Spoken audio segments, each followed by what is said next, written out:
বাংলাদেশের ৬০% বেশি মানুষের বসবাস গ্রামাঞ্চলে। দেশের সার্বিক জীবনযাত্রা সচল রাখার পাশাপাশি কৃষি, খাদ্য উৎপাদন ও স্থানীয় অর্থনীতিতে তাদের অবদান জাতীয় উন্নয়নের এক শক্তিশালী ভিত্তি গড়ে তোলে। তবুও ভীষণ গুরুত্বপূর্ণ এই মানুষগুলোই এখনও বঞ্চিত রয়ে গেছেন অনেক ক্ষেত্রেই। গত কয়েক দশকে দেশের স্বাস্থ্যখাতে উল্লেখযোগ্য অগ্রগতি হলেও যে কোনো অসুখ বিসুখে এই গ্রামের মানুষগুলোকে ছুটতে হয় দূরের কোনো জেলা বা উপজেলা হাসপাতালে। এই সমস্যার সমাধানে ২০১১ সালে শুরু হয় কমিউনিটি প্যারামেডিকের যাত্রা। Bangladesh nursing and midwifery council থেকে অনুমোদিত ৪৪টি প্রশিক্ষণ ইনস্টিটিউট থেকে এখন পর্যন্ত ১১,০০০-এরও বেশি তরুণ তরুণী প্রশিক্ষণ নিয়ে ছড়িয়ে পড়েছেন গোটা দেশে। সুচিকিৎসার নিশ্চয়তা নিয়ে পৌঁছে গেছেন প্রান্তিক মানুষের দোরগোড়ায়। আমি মোহাম্মদ হাকিমুল কবির। আমি ২ বছর কমিউনিটি প্যারামেডিক কোর্স শেষ করেছি ২০১৪ সালে।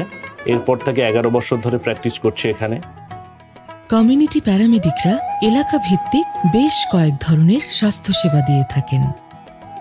আমি তাদের প্রাথমিক চিকিৎসাটা দিচ্ছি, যেমন জ্বর, সর্দি, কাশি, শিশুদের ডায়রিয়া। এছাড়াও কিছু গর্ভবতী মায়েরা আমার কাছে সেবা নিতে আসেন, তারা ভিজিটে আসেন, আমার এখানে চেক আপ করান। নিবেদিত প্রাণ কমিউনিটি প্যারামেডিকরা পরিবার পরিকল্পনার পাশাপাশি বয়ঃসন্ধিকালীন স্বাস্থ্যসেবা এবং পরামর্শও দিয়ে থাকেন। পাশাপাশি জটিল রোগের ক্ষেত্রে বিশেষজ্ঞ ডাক্তারের কাছে রেফারও করে থাকেন। যেসব মানুষদের পরামর্শ দরকার, আমরা আসলে চিকিৎসা সেবা ক্ষেত্রে গ্রামের মানুষরা সবসময় যে জায়গায় যাওয়া দরকার তার থেকে অনেক সময় ভুল জায়গায় যেয়ে থাকে, আমরা সেই পরামর্শগুলো দিয়ে থাকি। এখন সুলভে বিভিন্ন এলাকায় প্রয়োজনীয় স্বাস্থ্যসেবা ও পরামর্শ দিয়ে তারা পাচ্ছেন মানুষের অফুরন্ত ভালোবাসা। সেটাই ফুটে উঠেছে সেবা গ্রহণকারী মানুষের কথায়।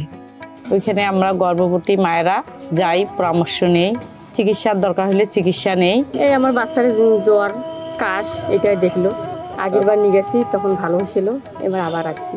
আমাদের প্রাথমিক যে সমস্যাগুলো হয় জ্বর, সর্দি, কাশি, এগুলো হলে আমরা কমিউনিটি প্যারামেডিক এই রাশেদা আপার কাছে চলে আসি। দেশ জুড়ে কমিউনিটি প্যারামেডিকদের সেবা পার্থক্য গড়ে দিচ্ছে মানুষের জীবনে। সুচিকিৎসা পেয়ে মানুষের মুখে যেমন ফুটেছে হাসি, তেমনি সেবা দেওয়ার মাঝে কমিউনিটি প্যারামেডিকরাও খুঁজে পেয়েছেন আত্মতৃপ্তি। প্রাথমিক স্বাস্থ্যসেবা ও পরামর্শ পেতে আপনিও ভরসা রাখুন নিকটস্থ কমিউনিটি প্যারামেডিকে।